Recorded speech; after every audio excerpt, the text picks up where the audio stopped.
In the dusty frontier town of Redemption Springs, everyone had forgotten about Martha. She was just the quiet widow who ran the boarding house, a woman whose kindness was mistaken for weakness, whose grief was mistaken for slowness. Folks saw her simple clothes and her tired eyes and dismissed her, casting her aside like a worn-out tool. They saw what was on the surface, but they never bothered to look deeper. But one man saw her differently. A rugged mountain man, a hermit named Ezra Cole, would ride into town once a month for supplies. He spoke little, kept to himself, and seemed as weathered and solitary as the peaks he called home. But from beneath the brim of his hat, he watched. He saw what no one else did. He saw a soul worth protecting. When danger came to town, a notice was nailed to her door, a debt that would steal everything she had. And then a threat even worse, a gang of ruthless men who wanted to take not just her home, but her dignity. That's when the quiet mountain man made a choice that stunned everyone. He risked his land, his supplies, his very life to keep her safe. What would make a man give up everything for a woman the world had cast aside? You're about to find out. Redemption Springs wasn't much to look at in the summer of 1882. The silver mine had dried up years ago, leaving behind nothing but empty pockets and hollow hope. Martha Hendris lived in a boarding house with peeling paint and had for the 12 years since the mine took her husband Thomas. The townfolk called her soft, a woman who fed every drifter and mended clothes for free, never understanding that her generosity was a kind of strength they could never possess. She wore her late husband's wedding ring on a chain around her neck. It was tarnished now, the gold dulled by time, but it was a reminder that she had once been loved, once been valued, once been truly seen. What she didn't know was that someone was seeing her again. Ezra Cole lived alone in the mountains, a man haunted by a past he'd tried to outrun. He came to town only when he had to, a ghost moving through the streets. But he'd noticed Martha. He'd seen her 2 years back, stepping between a terrified Chinese railroad worker and a mob of cruel ranch hands. "He's under my roof," she'd said, her voice shaking but firm, "which makes him under my protection." Ezra had watched, stunned. Here was a woman the town had dismissed, defending someone even more powerless than herself, expecting nothing in return. From that day on, he paid attention. He saw the dismissive glances she endured, the cruel whispers she pretended not to hear, and he saw the quiet dignity with which she faced it all. It stirred something in him he thought had died long ago. On a late August morning, he watched her through the kitchen window, kneading bread as the sunlight caught the wedding ring on her neck. Just then, she looked up, and their eyes met. Ezra touched the brim of his hat. Martha smiled, a small, surprised smile, and nodded back. It was nothing, a brief exchange. But Ezra carried that smile with him all the way back up the mountain, a flicker of warmth in his solitary world. That evening, sitting on his porch, he made a quiet promise to himself. If Martha Hendris ever needed help, he would be there. He had no idea that promise was about to be tested. The notice appeared on her door the next Tuesday, a legal document nailed there by the banker's assistant. A small crowd gathered to watch, their faces a mixture of curiosity and cruel satisfaction. The words were cold and formal, but the meaning was a death sentence. Martha owed $340 in back taxes. She had 30 days to pay, or the property would be seized and sold at auction. $340. It might as well have been the moon. Martha stood on her porch, reading the notice with trembling hands. "I suppose this was inevitable," Mrs. Keene from the Mercantile said, loud enough for everyone to hear. "Can't run a business on charity." Martha carefully unpinned the notice, her fingers numb. She folded the paper, once, twice, as if making it smaller could shrink the problem. She went inside, closing the door softly behind her, and made it to her bedroom before her legs gave out. She sat on the edge of her bed, the paper clutched in her hand. The math was merciless. She had $4.60 in a coffee tin under her bed. The boarding house was all she had. Without it, she would be homeless, a beggar in a town that had already condemned her. She touched the ring on her neck. What would Thomas think? Would he be disappointed she'd failed? She didn't know. She only knew her boarders would need dinner soon. She couldn't let her crisis stop her from caring for them. She stood, smoothed her skirts, and went to the kitchen. Word spread through town like a disease. By evening, everyone knew. The saloon buzzed with talk of who might buy the property. No one talked about helping. The next morning, Martha swallowed her pride and went door to door. She offered to take in laundry, bake extra bread, clean houses. The answer was always no, sometimes polite, sometimes mocking. She went to the bank. Mr. Garrison, the president, listened with professional sympathy, which was no sympathy at all. "The taxes are 3 years in arrears, Mrs. Hendris," he said. "Business is business." She left the bank feeling smaller than she ever had. She walked to the cemetery and stood at Thomas's grave. "I'm sorry," she whispered. "I tried. I really did." But what she didn't know was that someone had seen it all. Ezra Cole was in town that morning. He saw the notice nailed to her door. He saw her face go pale. He went to the saloon and listened to the vultures gloat. 340, one man laughed. "She'll never raise that kind of money." Ezra's hand tightened on his glass. He wanted to tell them what they were, but he knew actions mattered more than words. That night, back in his cabin, he did something he hadn't done in years. He took inventory of everything he owned: his horse, his traps, his rifle, and his savings. For 15 years, he'd put aside gold and coins, a safety net for his old age. He poured it all onto his table: gold dust in leather pouches, coins of all sizes, a few small nuggets. He counted it carefully. $362.40. Enough. Just enough. This was 15 years of hard, lonely work. His security. Everything he had. He could pay her debt and have less than $25 to his name. It was foolish. He barely knew her. She would never even know who helped her. His life would go on, except he'd be broke, vulnerable to the first harsh winter or bad hunting season. But another part of him, a part that had been stirring to life every time he saw her kindness, remembered his promise. Ezra Cole had been many things in his life: a soldier, a killer, a coward.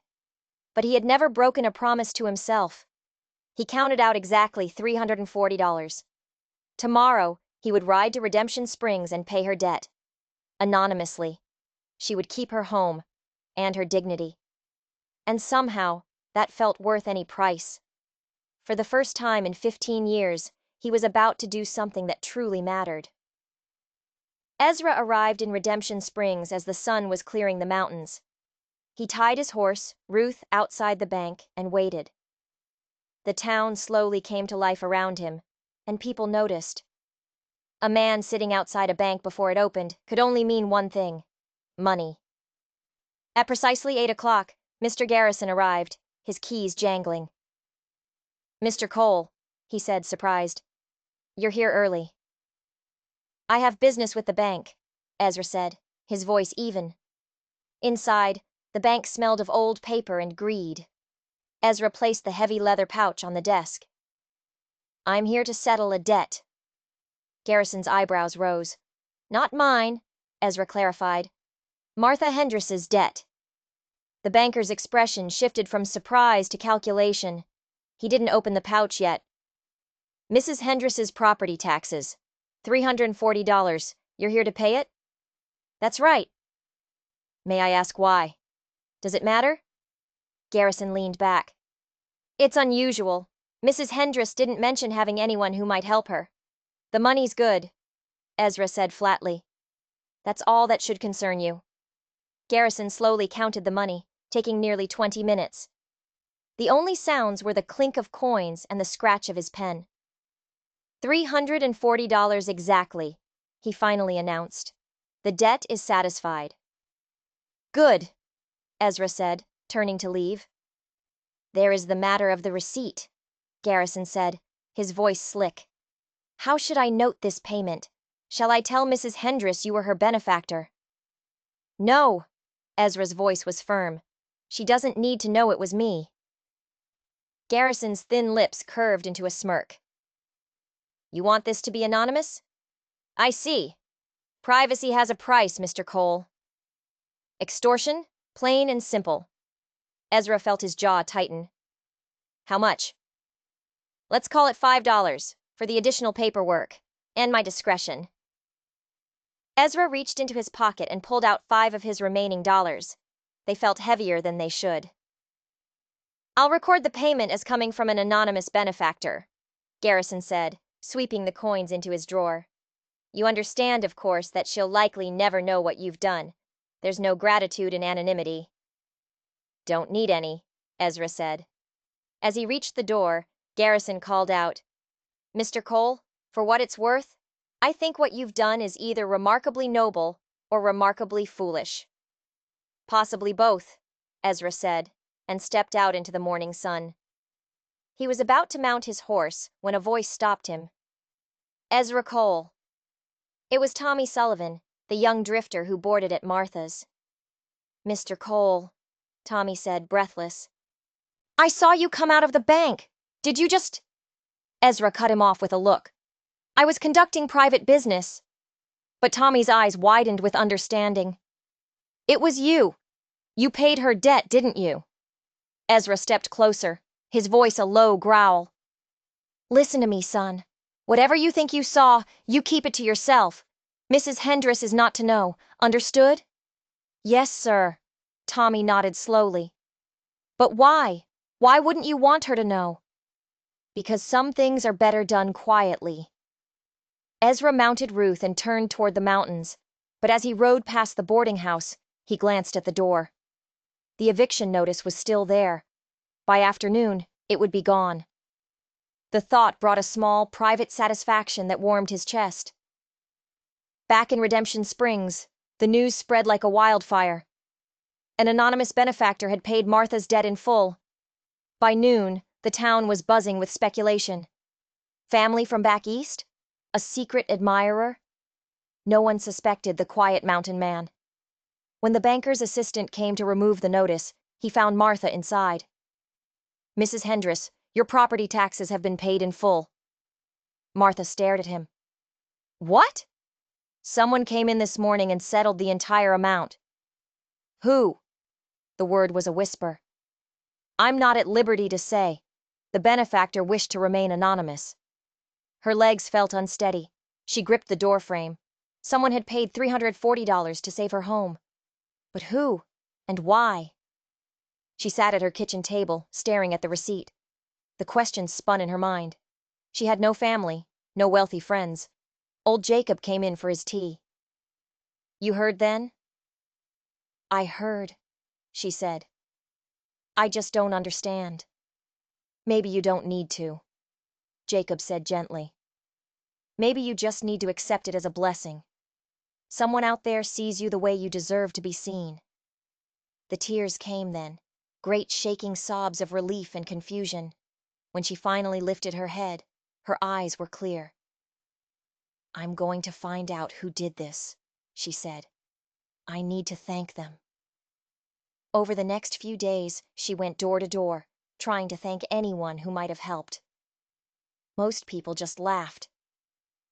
Why would I throw money away on you? Mrs. Keene snapped. She briefly considered Ezra Cole, but the idea was absurd. A poor mountain man? Where would he get that kind of money? She dismissed the thought, never knowing her mysterious benefactor was back in his cabin, rationing his supplies, wondering if she would ever know the truth. 2 weeks later, Ezra rode down from the mountains, his supplies running dangerously low. He needed flour, salt, ammunition. His remaining money wouldn't go far. He was in the mercantile when Martha walked in. When she saw him, she paused. Mr. Cole, she said, her voice warm. Good afternoon, ma'am, he replied, touching the brim of his hat. As he gathered his meager supplies, Martha spoke again. "Mr. Cole, I wonder if I might ask you something." Ezra's heart skipped. Did she know? "You live up there alone," she said. "It must be a lonely life." "It suits me," he said. "I was wondering," she chose her words carefully, "if you would consider staying for a meal at the boarding house. There's always more than enough. No charge, of course." Ezra's first instinct was to say no.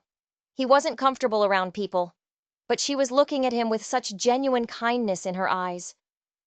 "All right," he heard himself say. "I'd be obliged." "Wonderful," she smiled. "Dinner is at 6." He left the store in a daze. He had just agreed to have dinner, to sit at a table with strangers, to make conversation. The thought was terrifying, and strangely appealing. The dinner at Martha's boarding house was a turning point. Over the next few weeks, something gentle and persistent grew between them. Martha found herself thinking about the quiet mountain man, wondering what drove him to such isolation. She asked old Jacob about him. "War does things to a man, Martha," Jacob explained.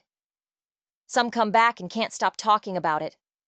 Others come back and can't bear to talk about it at all. Ezra is the second kind." A soldier. That added a new piece to the puzzle. She began leaving small packages for him at the mercantile. A loaf of fresh bread, a jar of preserves. "He's just a mountain man," Mrs. Keene sniffed. "Probably doesn't even appreciate it." "That's not why I do it," Martha replied. Ezra didn't know how to reciprocate. He wasn't a man of social graces, but he tried. He left a bundle of perfectly split firewood on her porch one night. He dropped off fresh venison, claiming he had too much. He fixed her broken fence gate without being asked. Each gesture made Martha more certain of one thing. This man cared about her. But did he care enough to pay her debt? Before she could find out, new trouble arrived in Redemption Springs. Rumors began to circulate about a gang of rustlers led by a man named Jack Calhoun, a man with a reputation for violence. "They're not just rustlers," Sheriff Dalton warned the town council. "They're killers, and we have almost no way to defend ourselves if they decide to stop here." Fear spread through the town. Martha heard the stories but refused to run. "This is my home," she told her boarders. "I'm not abandoning it." That evening, as she sat with her late husband's Bible, she heard frantic hoofbeats outside. It was Ezra, riding harder than she'd ever seen. "Spotted riders coming this way from the north," he said, his voice urgent. "Heavily armed. I think it's Calhoun's gang." "When?" "Tomorrow. Maybe the day after. Martha, you need to leave town. Tonight." "I'm not leaving," she said. "Old Jacob can barely walk. Lynn has nowhere to go. Tommy is just a boy. What happens to them if I run?" Ezra looked at her, and she saw fear in his eyes. Not for himself, but for her. "Then I'm staying too," he said finally. "Ezra, you don't have to." "Yes, I do. I'm not going back up that mountain knowing you're down here facing this alone." "Why?" she asked, her eyes stinging with tears. "Why would you do that?" "Because some things matter more than safety," he said, his voice low. "Some people matter more than common sense. And I'd rather face whatever's coming, standing beside you, than spend the rest of my life wondering if I could have helped and didn't." They sat up late in the kitchen, drinking coffee. They talked about the gang, but also about their pasts. Ezra told her of his family's farm, of the war. "I couldn't stay there," he said. "Not after what I'd seen, what I'd done. So I came west. Figured I could outrun it." He smiled without humor. "Didn't work. You can't outrun what's inside you." "Maybe you're not supposed to outrun it," Martha said, taking his hand. "Maybe you're supposed to live with it, and find a way to be something more." They sat in comfortable silence as dawn approached. What neither of them knew was that the gang was closer than they thought. Jack Calhoun and his men were already camped just miles outside of town, planning their descent. The gang arrived just as the afternoon sun began to dip. 5 men rode in first, spreading out along the main street, their hands resting on their guns. Then came Jack Calhoun. He was a big man with a scar that twisted his face and eyes as cold as winter ice. Violence clung to him like a shroud. The town went silent. Doors slammed shut. Windows were shuttered. Sheriff Dalton emerged from his office, his hand trembling. "I'm Sheriff Dalton," he began. "I'm going to have to ask you to move along." Calhoun just laughed. "Sheriff, we're just passing through. Need some supplies, a drink, and lodging." He pointed toward the boarding house. "That place still taking guests?" From her window, Martha watched with a growing dread. Ezra stood beside her, his body tense. "That's Calhoun," he whispered. "Wears his violence like a badge. Lock the doors. Don't let them in." But before she could move, there was a heavy knock. Two of Calhoun's men were on her porch. "We hear you run a boarding house," one of them said, his voice mockingly polite. "We'd like some rooms." "I'm afraid I'm fully booked," Martha said, keeping the door open only a crack. "That so?" The man sneered, peering past her. "Looks empty to me. Boss doesn't like being refused." The other man leaned against the rail. "Be a shame if something happened to this place. Old building like this probably catches fire real easy." Just then, Ezra appeared in the doorway behind Martha. His presence was unmistakable. "The lady said she's full up," he said calmly. "Best you respect that." The two men looked at Ezra with new interest. "Who are you, old man?" "Just a friend, and I'm suggesting you move along." The man laughed. "You suggesting? There's 5 of us and 1 of you." "I can count," Ezra said. "Doesn't change what I said." The tension was thick enough to cut with a knife when Calhoun's voice broke the standoff.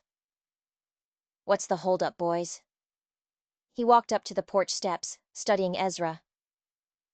"This old woman says she's got no rooms," one of his men explained, "and her friend here thinks he can tell us what to do." Calhoun's cold eyes fixed on Ezra. "That right, friend? You think you can tell my boys what to do?" "I think," Ezra said carefully, "that the lady has the right to refuse service, and your boys should respect that." Calhoun smiled, a terrible expression. "Out here, rights are what men with guns say they are." He turned his gaze to Martha, his eyes crawling over her. "So here's what's going to happen, Mrs. Hendress. You're going to be charitable to me and my boys. And in exchange, we won't burn your little town to the ground." "Get off my property," Martha said, surprised by the strength in her own voice. Calhoun's expression darkened. He took a step onto the porch, and Ezra moved to block him. "That's close enough," Ezra said quietly. Calhoun stopped, studying Ezra with new intensity. "You know what? I'm starting to think you're more than just some mountain hermit. There's something about the way you move. Military." Ezra didn't respond. "Well, let me tell you something, soldier boy," Calhoun snarled. "Whatever you were in the war doesn't mean spit out here. You keep standing in my way, you're going to find out just how quick I can end this." "Maybe," Ezra said, his voice dangerously low. "But not before I end you. And I think you're smart enough to know that's true." It wasn't a threat. It was a statement of fact. For a split second, something flickered in Calhoun's eyes. Recognition. He was facing someone just as dangerous as he was. "Well, well," Calhoun said, forcing a smile. "Tell you what, we'll give you and your lady friend a pass. For now. But Mrs. Hendress," he looked past Ezra, "you and I aren't finished." He turned and walked away, his men following. Martha sagged against the doorframe, the adrenaline draining out of her. "Inside," Ezra said gently. "We need to figure out what we're going to do." That night, the town held its breath. The saloon burned with light and the sound of rough laughter. At the boarding house, Ezra organized a watch. Martha brought him coffee as he sat by the window, his rifle across his knees. "Ezra," she said, "what you did today, you could have been killed." Could have, he replied. Didn't happen. But what if it had? He looked at her then, his eyes searching hers in the dim light. I spent 15 years up in those mountains, Martha, hiding from people, from connection, from anything that might matter enough to hurt. And today, when I saw those men threatening you, I realized something. What? That I'd rather die protecting something that matters than live another day protecting nothing at all. I matter to you? You matter to me, he confirmed quietly. More than is probably wise. She reached over and took his hand. You matter to me too, Ezra. They sat like that for a long while, and it was the most intimate moment she'd had since Thomas died. It filled her with both joy and terror. Ezra, she said softly, I need to ask you something. When my debt was paid, was that you?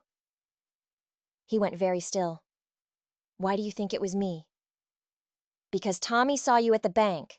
Because you're the only person who's ever looked at me like I'm worth something. Because, her voice caught, it's exactly the kind of thing you would do. Give away everything you have and expect nothing in return. He was silent for a long moment. I couldn't let you lose your home, he finally said, his voice rough with emotion. And I couldn't tell you because what I did was selfish in a way. I did it because I couldn't live with myself if I didn't. That's not selfish, Ezra. That's the most selfless thing anyone's ever done for me. It's not about the money. It's about being seen. She lifted his hand to her cheek. Thank you for everything. You've always mattered, Ezra said. The world was just too blind to see it. By the time dawn broke, they were no longer two lonely people. They were partners. The next day, Calhoun and his men emerged from the saloon, hungover and mean. They terrorized the town, taking supplies, emptying the bank, beating anyone who looked at them wrong. Then, that afternoon, Calhoun appeared on Martha's porch again. This time, he was alone. I've decided your boarding house would make a much better headquarters for me and my boys, he said through the crack in the chained door. You're going to invite us in, and if you don't... He leaned closer, his voice dropping to a venomous whisper. I'm going to start hurting people you care about. Old Jacob first, then the Chinese fellow, then that boy, Tommy, and I'll make sure you watch every minute. You've got until sundown. He walked away, whistling. Martha leaned against the door, shaking. Ezra appeared, his expression grim. He means it, Ezra. He'll do it. I know, Ezra said. He moved to the window, his hand resting on a brass compass he kept in his pocket.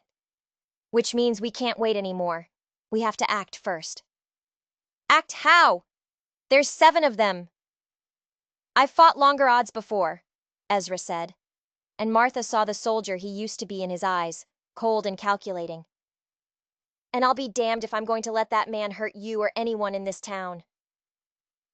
He began to explain his plan, and Martha realized with a mix of awe and terror that this quiet mountain man was a tactician, a strategist, a man who understood violence in ways she never could. As the sun began to set, she made her own decision. She wasn't going to hide while he fought her battles.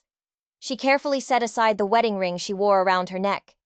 That chapter was closed. This was a new one. Tell me what you need me to do, she said, her voice steady and sure. We need to know more about you, Martha said gently. If we're going to trust our lives to your plan, we need to understand. Ezra nodded. He sat at the kitchen table, and the others, Tommy, Jacob, Lynn, gathered around. From his saddlebag, he pulled a faded photograph. It showed a much younger, clean-shaven man in a Union cavalry officer's uniform. His eyes held a dangerous intensity. That's you? Tommy breathed. Captain Ezra Cole, 3rd Pennsylvania Cavalry, Ezra said, his voice flat. I enlisted in '61, fought at Gettysburg, Petersburg. After the war, I stayed on, fought out west for 3 more years. He recounted his last mission, tracking a band that had taken hostages. We got the hostages back, he said, his hands tightening on the table. But we killed 16 men. Warriors, old men, even a couple of boys no older than Tommy here. I was the one giving the orders. He told them about the last man he killed, a young warrior, no more than 17, trying to protect an old woman. I had him in my sights. Ezra's voice dropped to a whisper. He looked right at me, like he was asking me why. What gave me the right? What did you do? Lynn asked quietly. I took the shot. I always took the shot. That was my job. He pulled his hand away from Martha's, as if he didn't deserve her comfort. 3 days later, I resigned my commission. I couldn't pull that trigger one more time. So I rode west until I couldn't go any further and told myself I'd never hurt another living soul unless I had no choice. Why are you telling us this now? Martha asked. Because if we're going to do this, you need to understand what you're asking of me. The man in that photograph, the soldier who gave those orders, he's still in here. If I do what I'm planning, I'll be letting him out again. And I don't know if I can put him back. What exactly are you planning? Calhoun expects us to flee or surrender, Ezra said, pulling out a rough map of the town. What he doesn't expect is an assault. He doesn't expect us to bring the fight to him. We hit them hard, fast, and cut their numbers before they can organize. You're talking about killing them, Lynn said, his voice shaking. I'm talking about defending this town. Ezra's eyes were hard. But yes, some of them will die. Martha looked at him, at the soldier he had been, and the man he was trying to be. I'm not hiding while you put yourself in danger, she said. This is my home, my people. I'm fighting beside you. Ezra looked like he wanted to argue, but something in her expression stopped him. You ever fire a gun? My husband taught me. All right, he said, pulling a pistol from his belt. You'll cover me from the boarding house windows. They spent the last hour of daylight preparing. Ezra checked his weapons with practiced efficiency. Tommy and Lynn reinforced the doors and windows. Even old Jacob contributed. I was at Antietam, he said. Saw how soldiers positioned themselves. You'll want someone watching the north approach. As the sun dropped lower, Ezra stood by the window, watching the saloon. Martha came to stand beside him. Promise me something, she said, that you won't lose yourself in this. That soldier in the photograph, he's part of you, but he's not all of you. I promise, Ezra said, squeezing her hand. Then the sun touched the horizon. The time for talking was over. Across town, Jack Calhoun poured another whiskey, smiling. He was sure the old woman and her protector were packing their bags like cowards. He had no idea that a captain of the cavalry was about to bring the war to him. Just after sundown, Tommy found Sheriff Dalton's badge pinned to the front door with a crumpled note. Can't do this anymore. God forgive me. He ran, Tommy said, his hands shaking. The sheriff actually ran. Good, Ezra said quietly. How is that good? Because now we don't have to worry about him getting in the way. The lines are clear. He looked at Martha. Through the window, they could see the saloon blazing with light, could hear the gang's drunken laughter. They think they've won, Lynn said bitterly. That confidence will make them careless, Ezra replied, and carelessness kills. He moved to the table where his weapons lay. Martha watched him, and she saw the transformation. The gentle mountain man was gone, replaced by the cold, efficient cavalry captain. Here's how this works, Ezra said, pointing to his map. 7 men total. 4 in the saloon, 2 on patrol. 1 lookout at the bank. The patrol just went by, which gives us 20 minutes. What's the plan? Martha asked. First we take out the lookout. Quietly. That cuts their numbers and removes their early warning. Then, we force a confrontation at the saloon. On our terms. He looked at each of them. Once we start, there's no going back. If anyone wants out, say so now. No one spoke. We move in 15 minutes. Those 15 minutes stretched for an eternity. Martha made coffee, her hands kneading a familiar task. Ezra stood by the window, a statue of patient readiness. She brought him a cup. "Ezra," she said quietly, "after this, if we both make it through, there's something I need to tell you." "Tell me now," he said, "in case there isn't an after." "I've spent 12 years being invisible," she began. "But you saw me. You looked at me like I mattered. And that changed everything. I know this is too fast, but life's short. I care about you, Ezra Cole. More than I probably should. And whatever happens, I want you to have that to hold on to." He put down his coffee cup and gently touched her cheek. "I came down from that mountain planning to pay your debt and disappear," he said. "But then you invited me to dinner. You looked at me like I was still human, still worth saving. I don't want to be alone anymore, Martha." "So what are you saying?" "I'm saying that when this is over, I want to build something with you, if you'll have me." "Yes," she said simply. "Yes."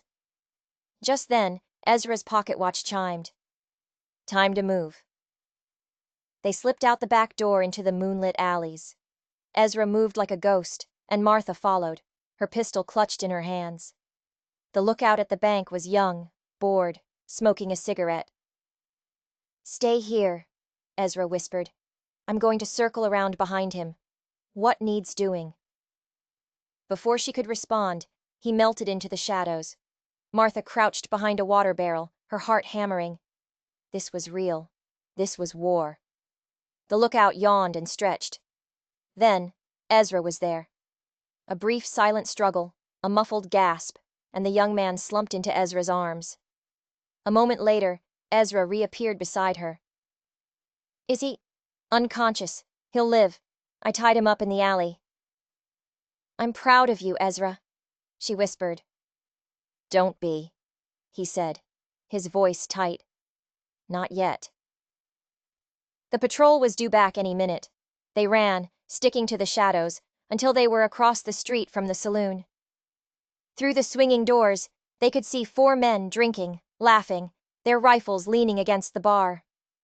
Unprepared. Sloppy. "This is it," Ezra whispered. "Wait for my signal." He took a deep breath, and the last of the mountain hermit vanished. In his place was Captain Cole, a man about to do what he did best.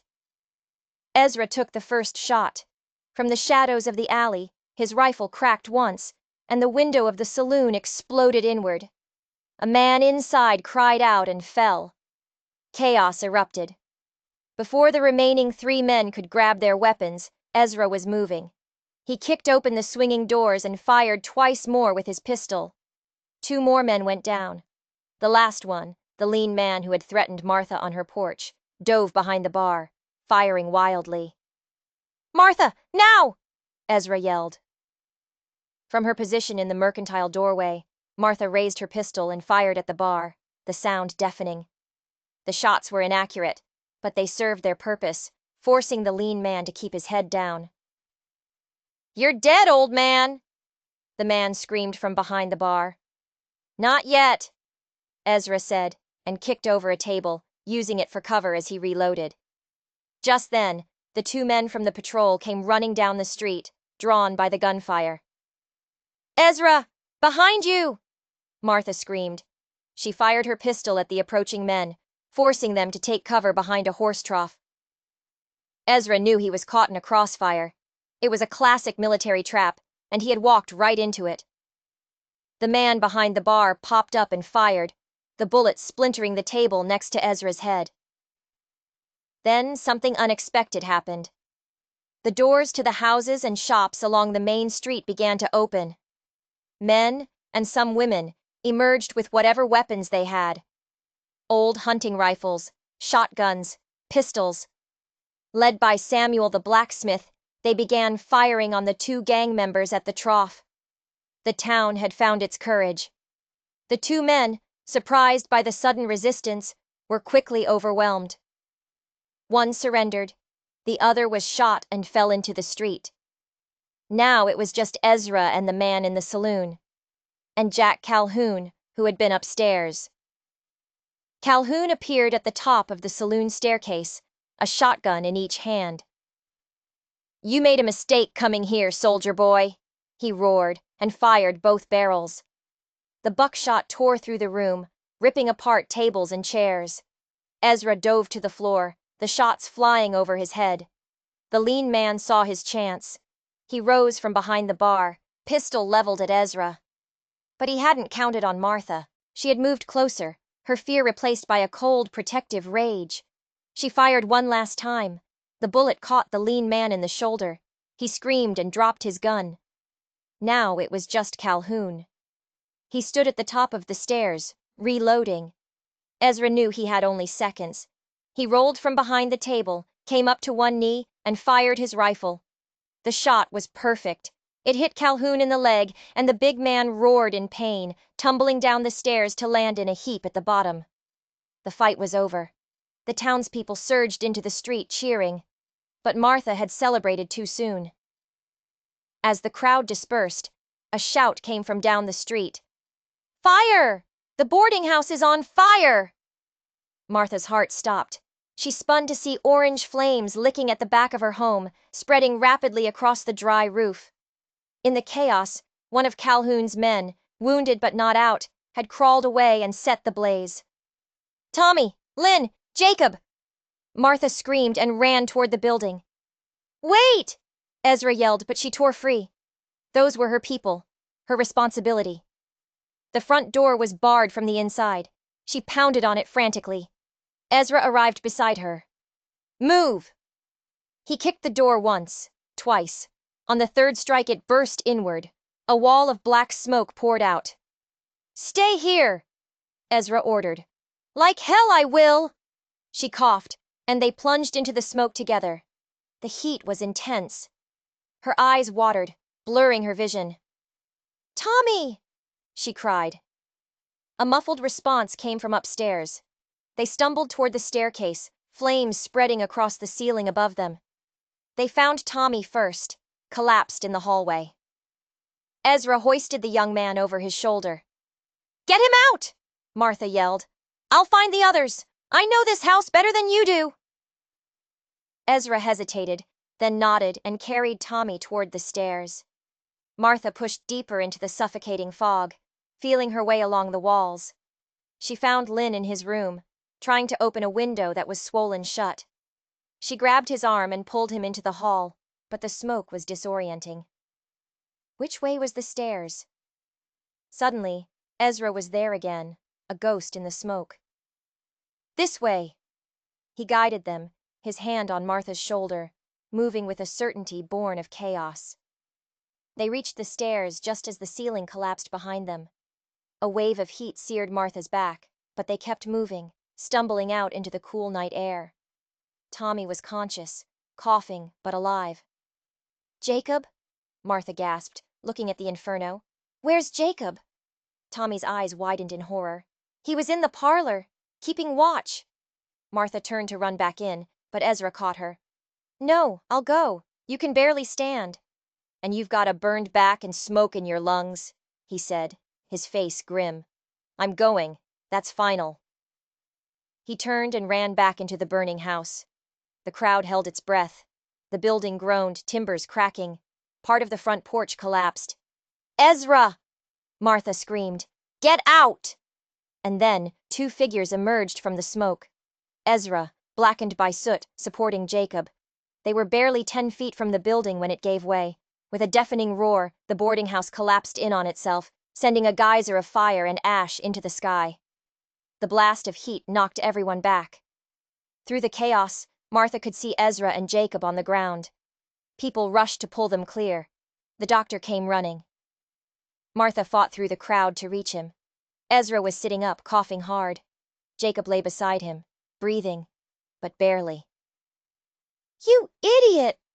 Martha sobbed, kneeling beside Ezra, tears cutting clean tracks through the soot on her cheeks.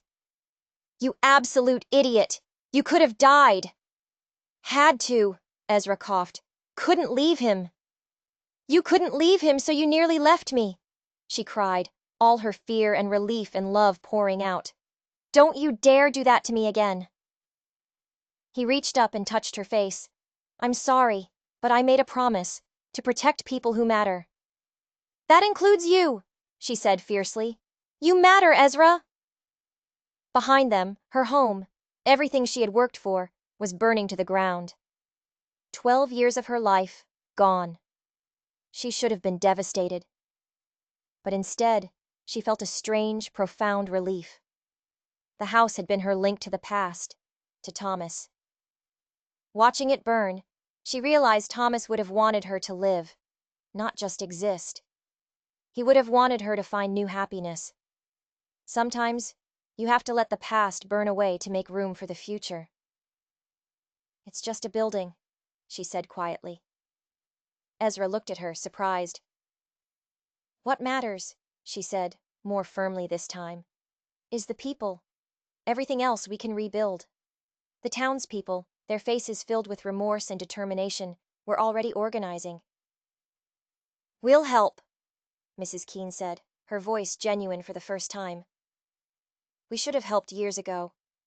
We'll make it right now." As dawn broke, the territorial marshal finally arrived. He surveyed the scene, the captured gang, the burned-out building, the armed townspeople, with surprised approval.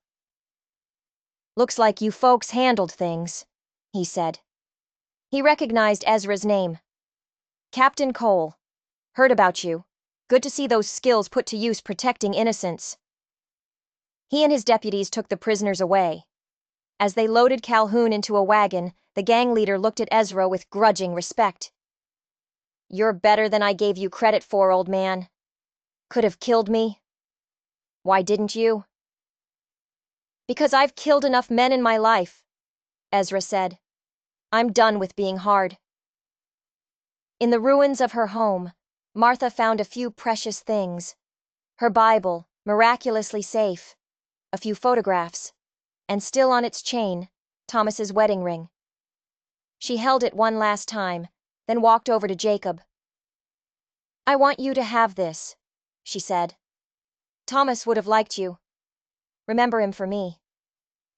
"Martha, I can't." "Please," she insisted. "I need to let it go.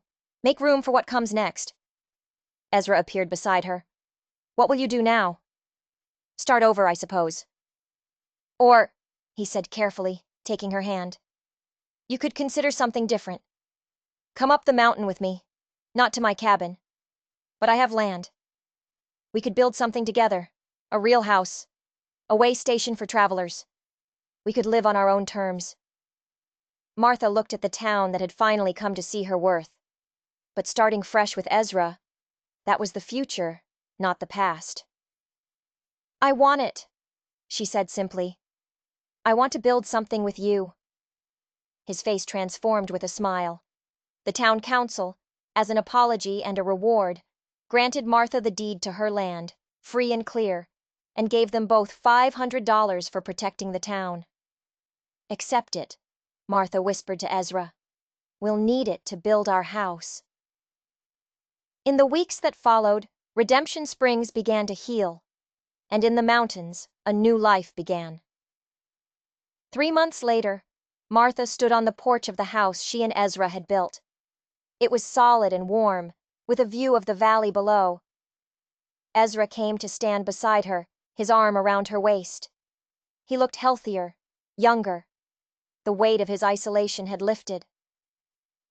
"What are you thinking about?" he asked. "How 3 months ago, I thought my life was over," she said.